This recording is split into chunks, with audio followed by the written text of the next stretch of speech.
Hello student, मुझे आशा है कि आपकी बोर्ड की तैयारी अच्छे से चल रही होगी। और आज हम लेकर आए हैं आपके लिए बिहार बोर्ड में पूछे जाने वाले सबसे इम्पोर्टेंट सवालों को।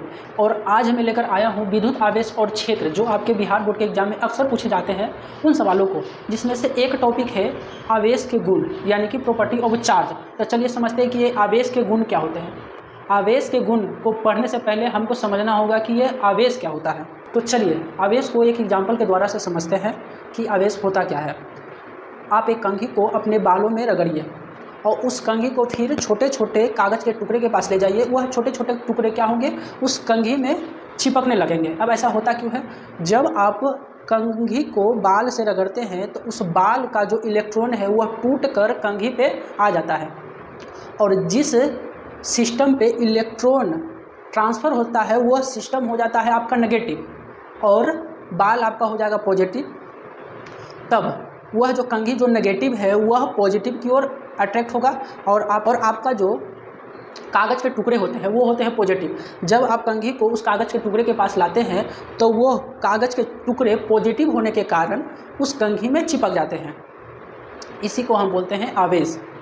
तो आवेश का डिफिनेशन होगा कि जब दो वस्तु को आपस में रगड़ते हैं तब एक वस्तु का इलेक्ट्रॉन दूसरे वस्तु में स्थानांतरित होता है, जिससे उस वस्तु में एक बल आरोपित होता है। यह बल या तो आपका विद्युतीय बल हो सकता है या चुंबकीय बल हो सकता है। इसी बल को हम आवेश कहते हैं।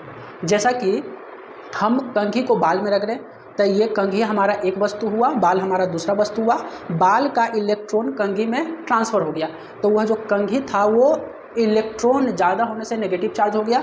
जब उस कंघी को हम कागज़ के टुकड़े के पास लेकर गए तो वह कागज़ के टुकड़े को अपनी ओर खींच रहा था, यानी कि उस कंघी में एक बल आरोपित हो गया था, और उसी बल को हम बोलते हैं आवेश। ठीक, आवेश को हम Q से डिनोट करते हैं। आवेश का फार्मूला होता है Q बराबर IT। आवेश का SI मात्रक होता है कूलम। आवेश का अगर बीमीय सूत्र निकाले तब बीमीय सूत्र होता है AT। तो चलिए अब हम आवेश के गुण को देखते हैं। तो सबसे पहला गुण जो हुआ कि आवेश एक अदिश राशि है।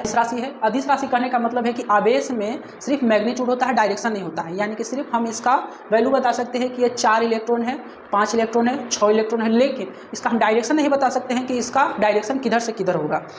उसको बोलते हैं हम अदिश राशि। दूसरा गुण होगा कि समान आवेश एक दूसरे के प्रति प्रतिकर्षित होते हैं। जैसे एक हमारा पॉजिटिव चार्ज है, एक और हमारा पॉजिटिव चार्ज है। जब इन दोनों को हम पास पास लाएंगे तो ये दोनों क्या होंगे, एक दूसरे से प्रतिकर्षित होंगे, यानी कि रिपेल करते हैं। और जब हम दोनों असमान चार्ज, यानी एक हमारा प्लस है एक हमारा माइनस है, तो उन दोनों को अगर हम पास पास लाएंगे तो वो दोनों एक दूसरे के प्रति आकर्षित होते हैं, यानी कि अट्रैक्ट करते हैं। तीसरा इसका प्रॉपर्टी होता है कि आवेश का स्थानांतरण ज़्यादा इलेक्ट्रॉन से कम इलेक्ट्रॉन की ओर होता है। यानी कि अगर आपका कहीं 10 इलेक्ट्रॉन है और इधर आपका 3 इलेक्ट्रॉन है तो ये 10 इलेक्ट्रॉन वाला 3 इलेक्ट्रॉन की तरफ जाएगा, यानी कि ज़्यादा इलेक्ट्रॉन से कम की ओर जाता है। चौथा आपका प्रॉपर्टी है कि यदि आवेश रुका हुआ है कहने का मतलब आवेश जो स्थिर है तो उसके चारों तरफ सिर्फ विद्युतीय क्षेत्र बनता है। लेकिन यदि आवेश गतिमान है, यानी कि एक समान गति से चल रहा है, तो उसके चारों तरफ विद्युतीय क्षेत्र के साथ साथ चुंबकीय क्षेत्र भी बनता है।